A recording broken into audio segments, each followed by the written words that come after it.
My daughter studied the idea of a growth mindset when she was in primary school. And that growth mindset was about always getting better. This month, I'm reading this book. And John Maxwell talks about in this book, a growth mindset is going above and beyond with your key performance indicators. So if your target is 10, a growth mindset is that you hit 11, 12, 13, 14, or even 15. You progress further. And my question is, does your team have a growth mindset, or are they hard and fast focused on their targets? Welcome to JTInTheRaw, show 282, where I chew the thin on business, and after 30 years in business, I have just a few things to chew. But this week comes from a lesson that I learned about growth mindset just last weekend in a fun run of all places. Mike, Audrey, good afternoon to you both over there in the US. I had my first fun run since the pandemic. I'm not sure why they call it a fun run when you go out there and you flog yourself on a course, but it was a great run, and at the end of the day, we got this very cool medal. It was the Sydney 10K. Now, this is the first time I've done a fun run since 2019, some time ago. And when you register, you have to register for a certain time that you got. So I registered for around about a 60-minute time, 6-minute Ks. I thought, yeah, that's going to be about right. That's kind of what I run around where I live. So that's the time that I registered. So in my mind, that was my target time. So off we went, bang. I wasn't real happy with the pace, but there was pace setters there. And he had a little thing up that said 55 minutes. So I thought, I'm going to stick with the pacer of 55 minutes. Because if I stay with him, then I'm bound to beat 60 minutes, beat my target, but I'm also going to get close to that 55 minutes. There, ladies and gentlemen, is a very big hint for you when you're running targets, when you're running KPIs in your business, that your team can see how fast they need to be going or what they need to be doing every day to hit that target at the end of the month. If they're not getting that feedback, for me, I'm getting that feedback every kilometre by either seeing how far or how close I am to that pacer, or even off my watch, I'm getting feedback all the time on where I'm going in relation to my target. There's a big hint for you. Too many of us set a target and then go back and visit that target, 3 days before it's over, and then we have to rush to get it all done. We have to cram those last few minutes, those last few days. So I'm running with the 55-minute dude, and I'm going okay with him.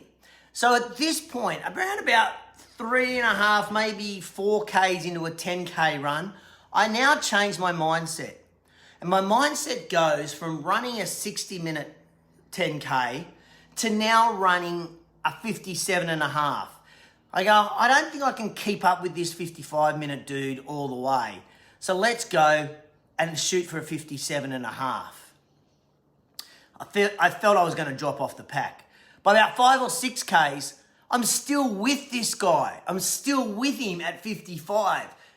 Now I'm totally confused because he's the pacer for 55, but my watch at the pace that I was running is telling me I'm going to be running a 50.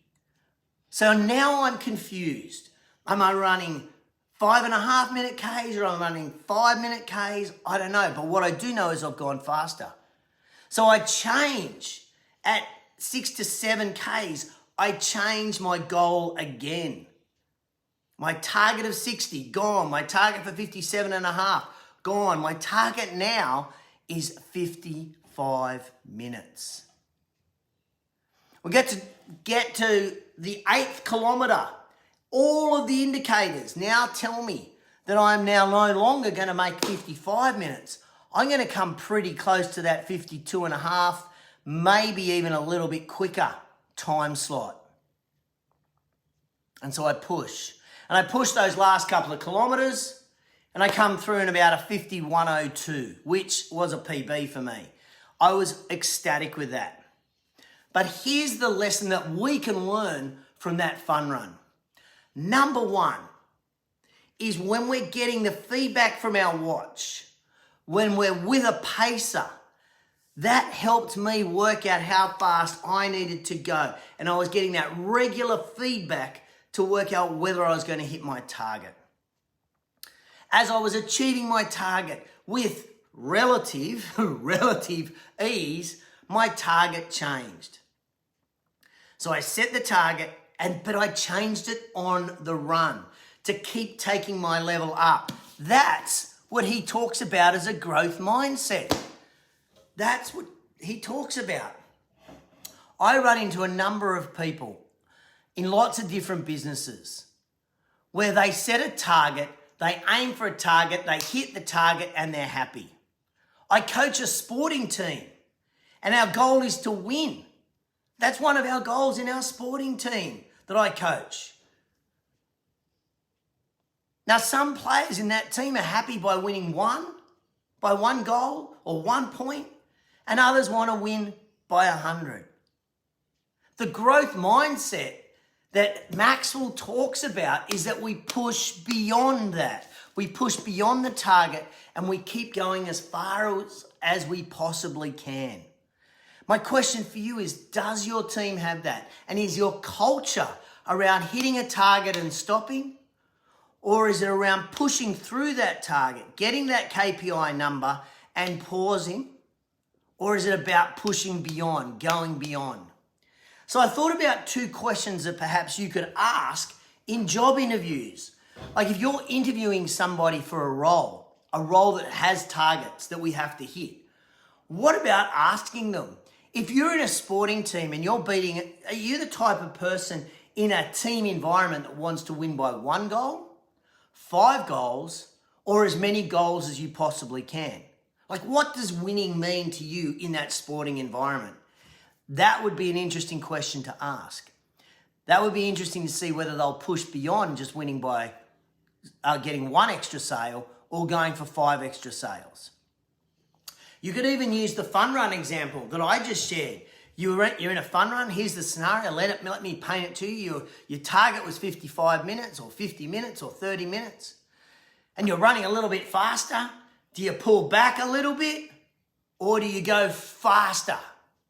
What do you do?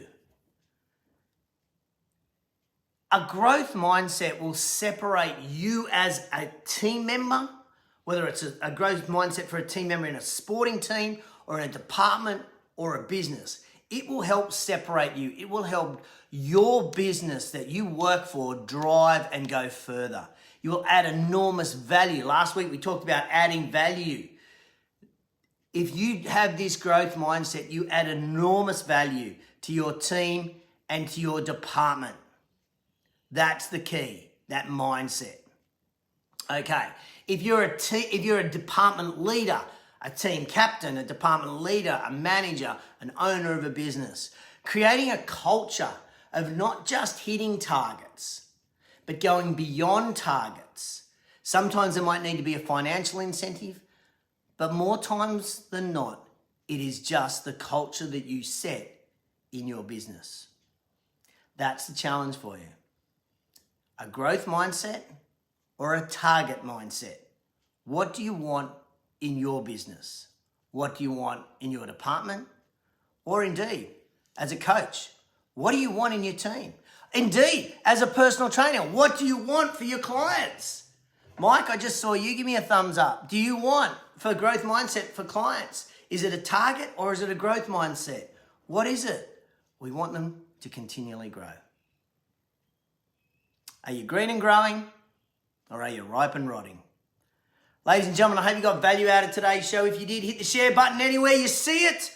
Hit me with a love heart whether you're watching live or on replay. If you got any value, I'd love to know. I hope I've inspired you to, again, if you haven't, have a read of this book. There's some great insights there.